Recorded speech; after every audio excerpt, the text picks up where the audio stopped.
Welcome to Straight Talk with your host, Patty Foster.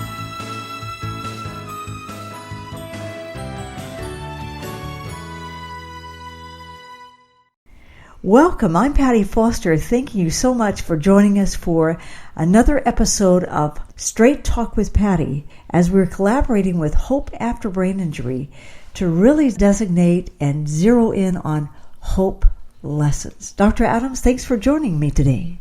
It's my pleasure, Patty. You're an absolute hero in my book, and so it's a great, great pleasure to be with you. Thanks so much. I appreciate that. Well, you have put together a book to really break some ice on the front lines of counseling for brain injury. People are not covering that territory and doing that appropriate, important, vital work of homework to find out what is needed, what is not, and how it is needed.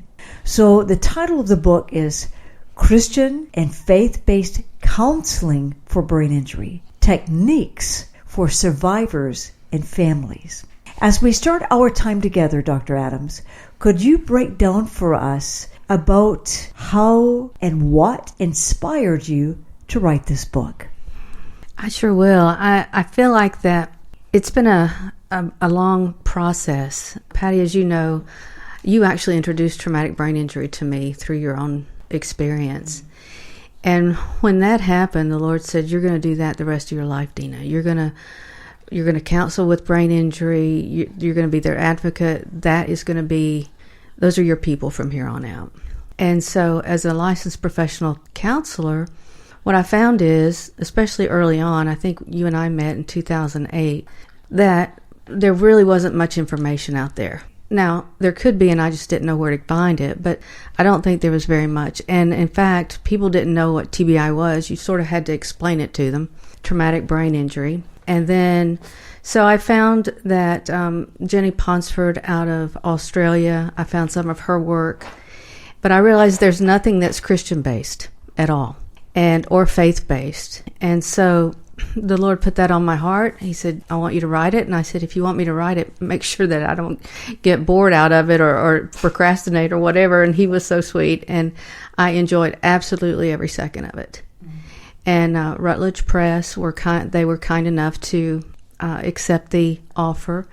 Dr. Michael Arthur, I had written a chapter in his book, and he hooked me up with Routledge, and they were a delight to work with.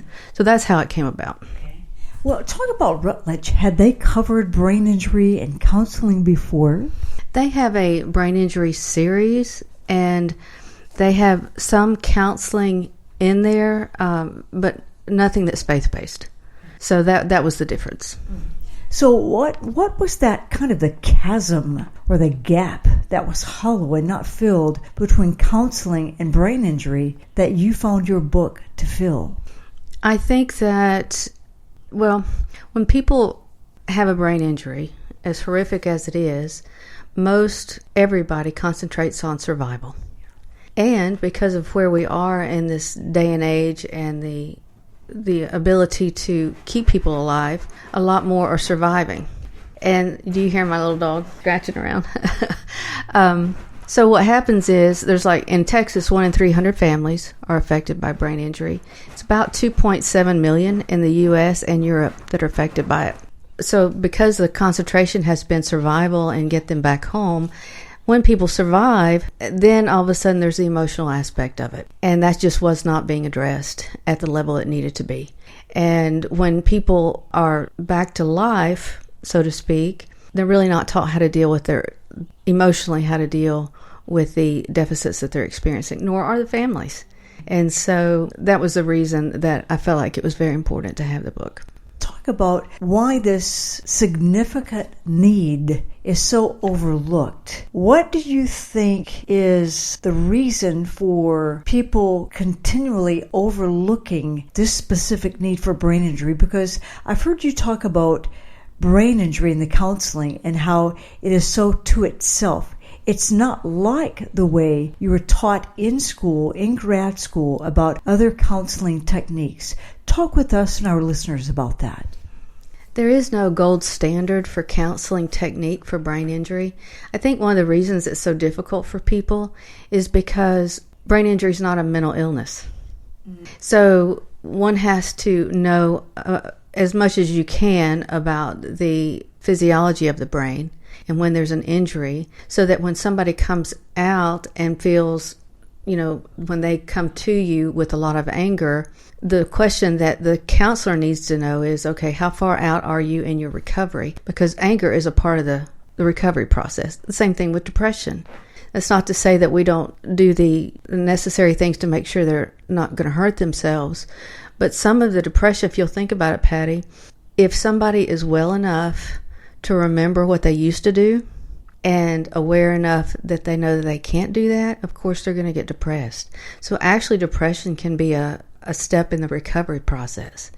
So we deal with that as a grief thing, as a grief issue, And then, so there's several different types of therapies that we use, but I think that the primary thing, in my opinion, is the therapist has to understand, okay, is this a brain injury issue, or is this an emotional issue, or is it a mental health issue?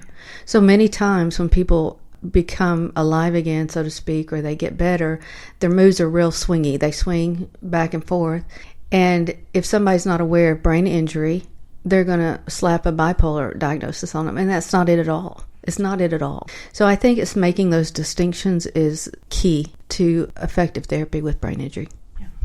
Let's talk just a little more. Break it down for us about, you said brain injury is not a mental illness. And so often it does automatically get put into that box. Let's talk about that. Technically, if somebody has a brain injury, it's an organic issue, meaning it's a physiology. It's the brain has been affected, however it's been hurt, either through an accident, a fall, assault, what have you. And so therefore it is a physical, organic issue. However, because it is the brain, it can affect how one deals with that. So, and if the families are so worn out, typically, that when the brain injury person comes live, I hope it's okay I say it like that, but when they come more aware, then the family is expecting that person to be back to 100% like they were before, and that's just not going to happen.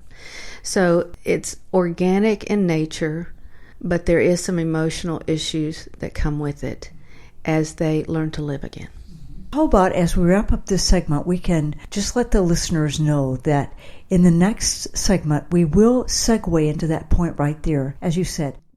Thanks for listening to Straight Talk with your host, Patty Foster. Patty is a motivational speaker, writer, musician, and has an amazing testimony of God's faithfulness. For more information, log on to www.pattyfoster.com.